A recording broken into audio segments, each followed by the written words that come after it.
सुप्रभात बच्चों। तो आज की पढ़ाई आपकी जो होने वाली है तो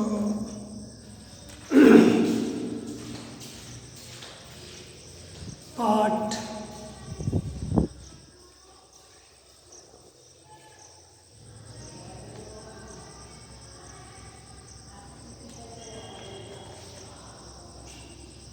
ये नमक का दरोगा तो हम उस दिन पढ़ा दिए थे। नमक का दरोगा शीर्षक कहानी के संदर्भ में आपको पूरी जानकारी भी हो गई होगी और इस कहानी से हमें क्या प्रेरणा मिलती है। तो इस कहानी से हमें यही प्रेरणा मिलती है कि हमें कोई भी काम निष्ठापूर्वक और ईमानदारी पूर्वक करना चाहिए। लाख मुसीबत विघ्न बाधा आवे लेकिन हम अपने ईमानदारी को बरकरार रखें। समझे कि नहीं? आज देखिए मुंशी वंशीधर अकेला एक शख्स था जिसने ईमानदारी का पक्ष लिया। बाद बाकी सारे लोग यहाँ तक कि उसके पिता भी इसके पक्षधर नहीं थे। उनके पिताजी भी चाहते थे कि अधिक से अधिक पैसा घूस से कैसे किसी को शोषण करके हो या जैसे भी हो, हमें अधिक से अधिक पैसा कमाना है। हाउ टू अर्न मच और मोर मनी। तो लेकिन यह अकेला शख्स था। इसको बहुत से लोग खास करके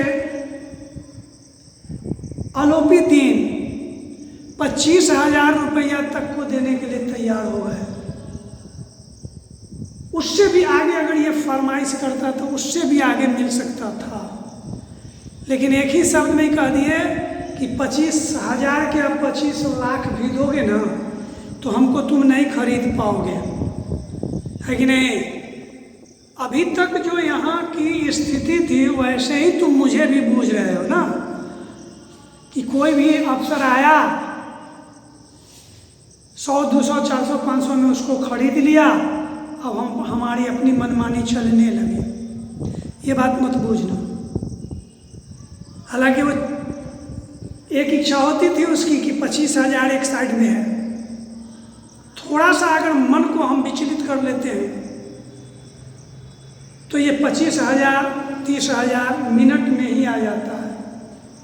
लेकिन वह कैसा शख्स था, कहा कि नहीं, ईमानदारी से बढ़कर के दुनिया में कुछ नहीं है और अगर हम ईमानदारी का रोटी खाएंगे तो वह शरीर में लगेगा और बेईमानी का रोटी खाने से शरीर में नहीं लगेगा। जो धन जैसे आत हैं वो धन वैसे जात। जो धन जैसे कमा करके, अब डॉक्टर सब तो है, सबसे ज़्यादा कमाई डॉक्टर सब की है, तो उसको तो जो है जो कि अरबपति और खरबपति हो जाना चाहिए। तो क्या डॉक्टर सब इतना कमा करके क्या कर लेता है? हम तो कुछ नहीं देखते हैं। ज़्यादा से ज़्यादा एक रहने का आवास किसी शहर में बना लेता है, समझे कि नहीं? उसके अलावा वो क्या कर लेता है? शोषण करके मरे हुए व्यक्ति से भी पैसा ले करके, तो उसका क्या होता है?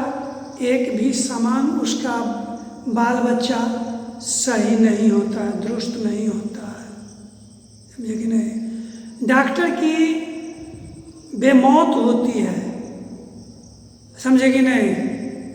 अकाल मृत्यु हो जाती है। परिवार में कोई भोगने वाला नहीं रहता था। इतना ऐसा पैसा कमाने से क्या फायदा? बोलो।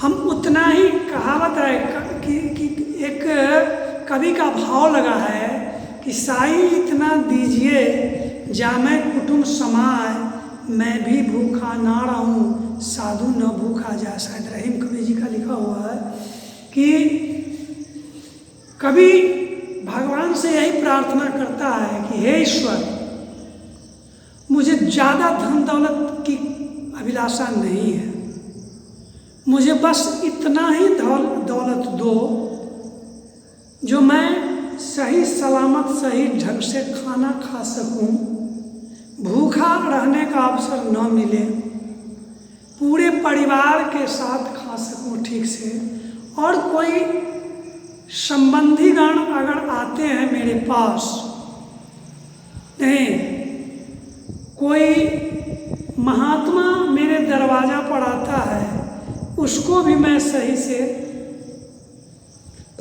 स्वागत कर सकूं। ज़्यादा पैसा देने की आवश्यकता नहीं है। ज़्यादा पैसा दोगे नींद नहीं आएगी, डर रहेगा कि डाकू आएगा, मार भी देगा, धन दौलत भी ले जाएगा। आज ज़्यादा धन दौलत जान के लिए बहुत खतरा होता है। खैर, कहने की तो बहुत बात है, तो हम यहाँ आइए विषय वस्तु पर।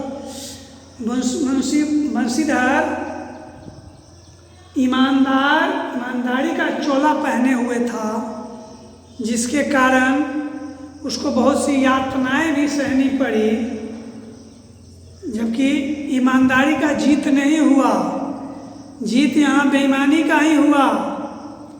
आरोपी को बेल हो गया, सजा से मुक्त हो गए, और जितने भी लोग थे सो दरोगा जी को छीटाकशी करने लगे, उनको चिढ़ाने लगे। ये अपने आप में ये बहुत इनको शर्म आई, लेकिन फिर भी स्वाभिमान से समझौता नहीं।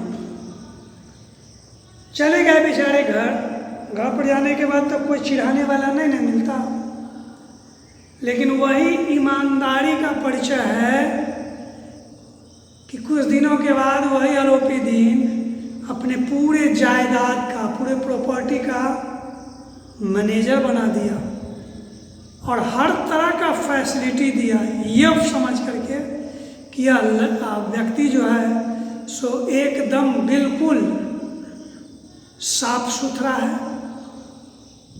और ईमानदार है, इसको कोई पैसा के बल पर खरीद नहीं सकता है। ऐसे ही व्यक्ति की मुझे आवश्यकता है, इससे बढ़कर के कौन होगा। जाकर के उसको अपने प्रॉपर्टी का मालिक बना दिया। तो इस कहानी से हमें यही प्रेरणा मिलती है। पाव भाड़ा होना माने फायदा ही फायदा होना, फूले ना समाना, खुश होना, फूले ना समाना, खुश होना।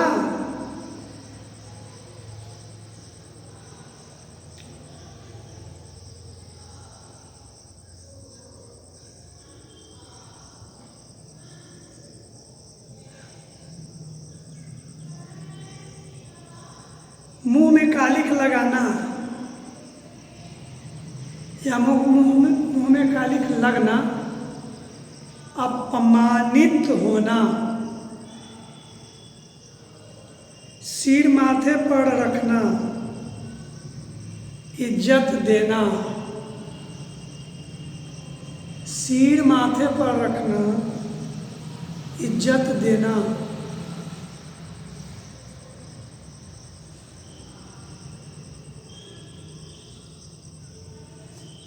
निषेध, कोई चीज के लिए मना करना, सूत्रपात, किसी चीज की शुरुआत करना, दुर्दशा का मतलब बुरी हालत, स्तंभित का मतलब हैरान, मुख्तार का मतलब एजेंट, वकील से छोटा पद,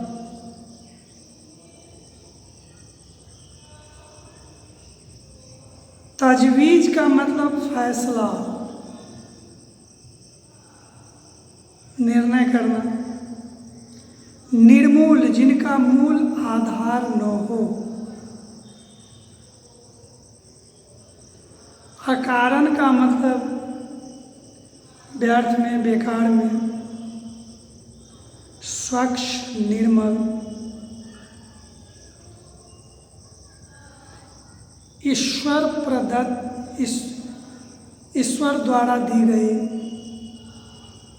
घूस, रिश्वत, लुप्त, दिखाई न देना, छिप जाना, कदाचित, शायद, देव दुर्लभ, जो देवों में भी संभव नहीं हो, देवों को भी नहीं मिले, वो देव दुर्लभ। परवाना, आदेश, मुअत्तली, अस्थायी रूप से सेवानिवृत्त करना। बेमुरौवत, जो किसी के लिए उदार न हो, कंजूस हो, उसको बेमुरौवत कहते हैं। इनऑस्पिशियस।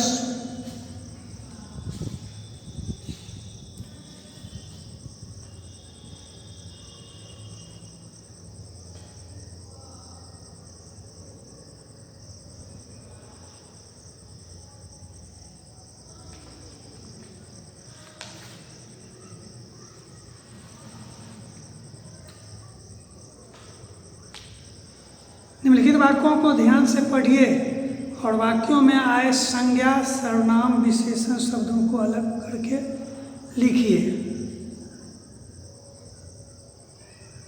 न्याय जो है, न्याय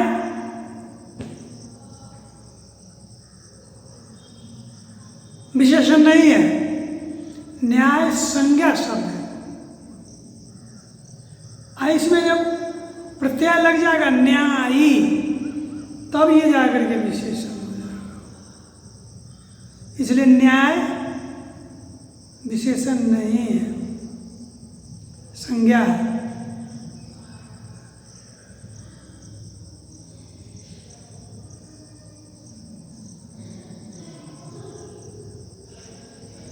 नीति भी संज्ञा ही है। लक्ष्मी संज्ञा है,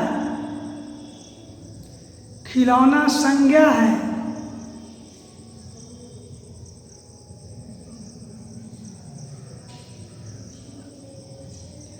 हम उन नमक हरामों में नहीं हैं। नमक हराम सर्वनाम संज्ञा के बदले में सर्वनाम है।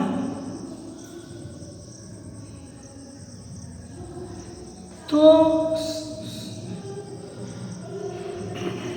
हम जो है, हम सर्वनाम है, हम सर्वनाम है। नमक हराम विशेषण है। कौड़ियों संज्ञा है। ईमान संज्ञा है।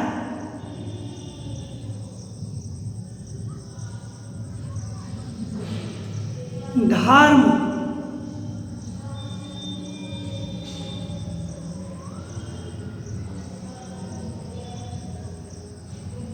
संज्ञा है। धन संज्ञा है। ईश्वर से मेरी यही प्रार्थना है। ईश्वर संज्ञा है, मेरी सर्वनाम है। आपको सर्वनाम है। सदैव विशेषण लग रहा है।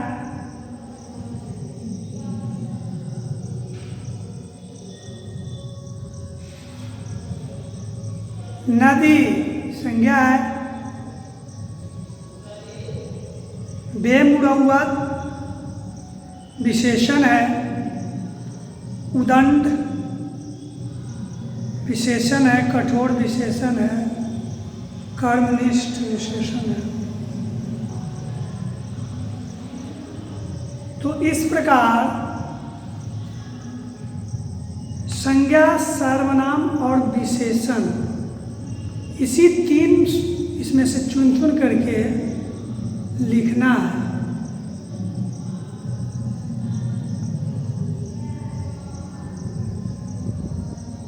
वाक्य में प्रयोग करना है इसको।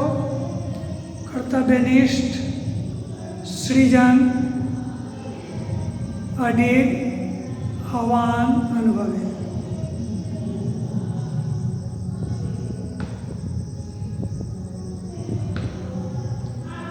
जब पहले शब्द का अंतिम और दूसरे शब्द का प्रथम स्वर मिलने से परिवर्तन होता है तो यह परिवर्तन स्वर संधि कहलाता है। पहले शब्द का अंतिम और दूसरे शब्द का प्रथम स्वर। स्वर संधि क्या है? स्वर से स्वर की संधि होती है। ऊपर तो र, उक्त, उ, तो उपर्युक्त हो गया। यदि, ई, हर्षी, अपी में अ, तो ई और अ मिला करके क्या बनेगा? ध। यद्यपि, अति, ई, आचार, आ, अति जोड़ आचार, अत्याचार,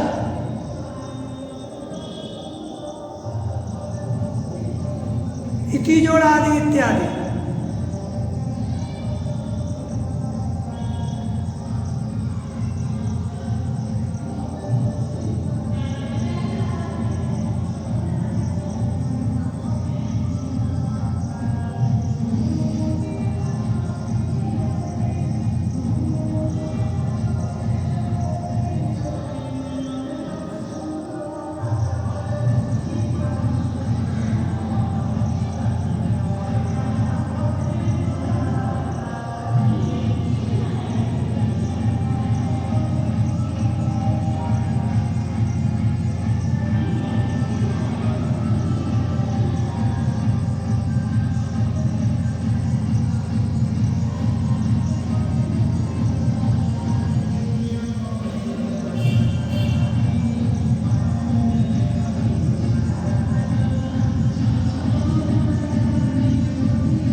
ये तो पढ़ाई हो ही चुकी थी, लेकिन पुनः मैं इसके संदर्भ में थोड़ा विशेष रूप से इसमें और आज भी पढ़ा दिया, क्योंकि हमारा सिलेबस बहुत आगे है, पीछे तो है नहीं जो तेजी से दौड़ना पड़ेगा। हमारा सिलेबस बहुत आगे है। तो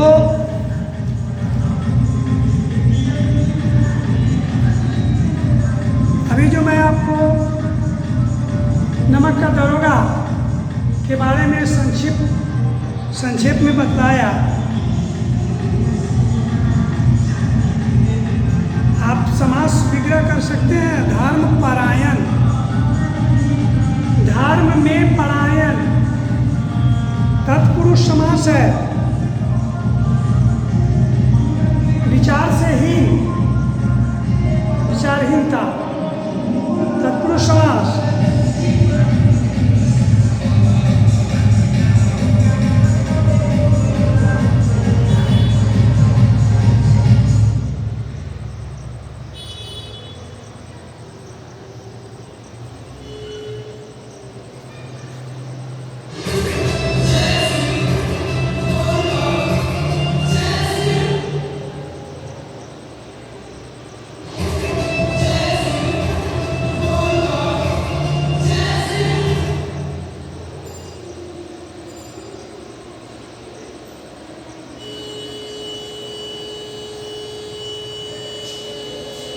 पिता ने अपने पुत्र को नौकरी पाने से पहले क्या उपदेश दिए थे?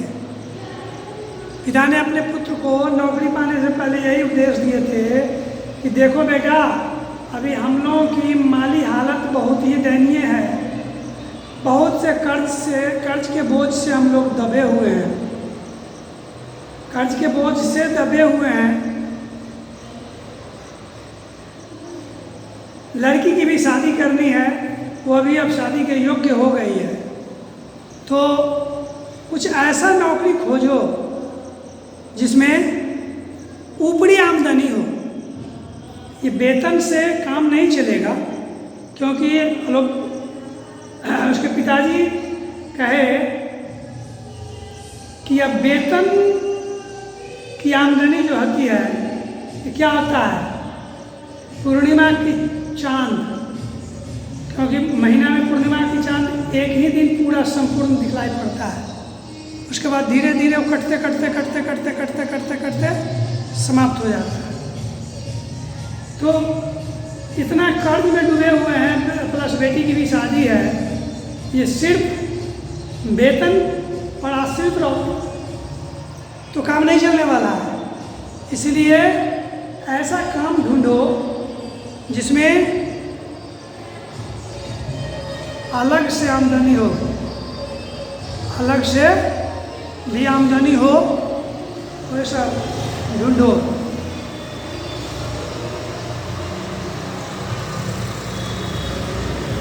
क्योंकि रोज रोज कुछ पैसे जो आते रहते हैं, उसको क्या कहा है मुंशीधर के पिताजी? कहा कि कुछ न कुछ निरंतर पैसा आते रहता है, तो उसको हम कहते हैं कि चलता पानी की धारा, स्रोत, चलते हुए पानी के स्रोत। जब प्यास लगे जाओ पानी पी लो, प्यास बुझा लो, और पानी का स्रोत तो चल ही रहा। तो ठीक है, फिर अब आपकी पढ़ाई, आओ बने कैलाश सत्यार्थी। एक भी कहानी आपके किताब में जो होना चाहिए नहीं है, लेकिन जो ही अब किताब में जो है सो ही ना पढ़ाएंगे।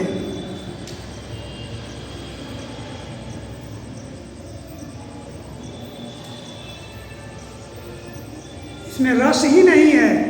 कहानी में जब रस नहीं हो तो वह नीरस कहलाता है।